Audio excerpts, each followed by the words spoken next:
I just want to clarify how it works with breathing normalization meditations. Okay. You know, in the future, you don't need to do them regularly or 3 times a day. But in the beginning, it's really good to practice them in order to make a reference point.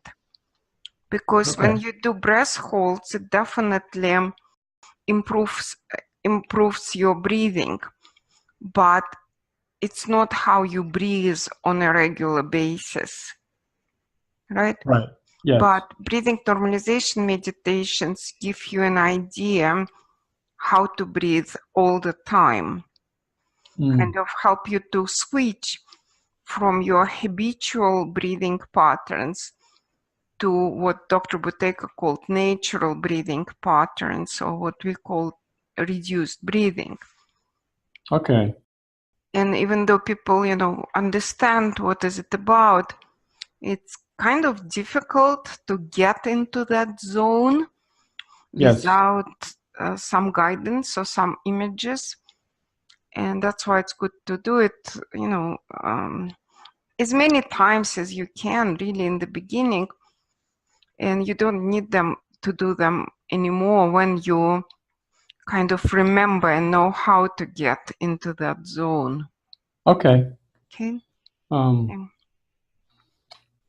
So does it help, or does it help if I would do them in conjunction with the 3 times a day piece, or it's really up to me how to work that?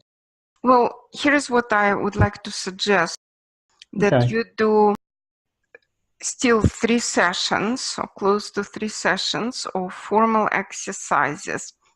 So you sit down, you measure your CP, and you listen to one breathing normalization meditation, preferably the first one or the second one. But it's good to start with the first one.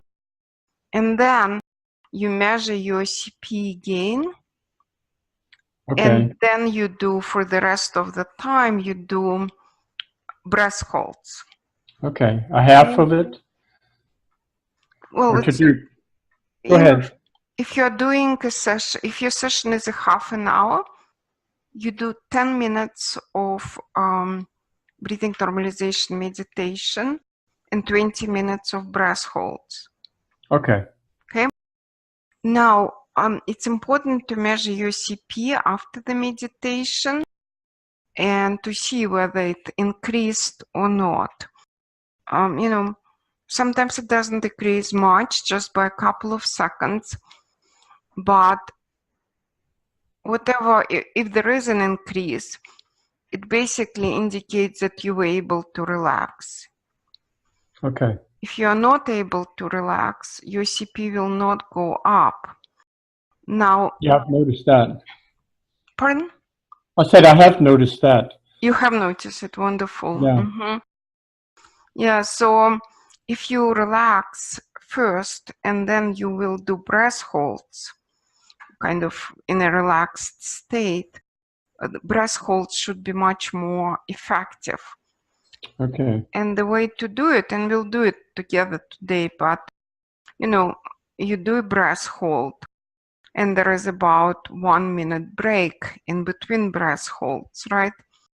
So you use this minute to go back to that state of relaxation and to relax more.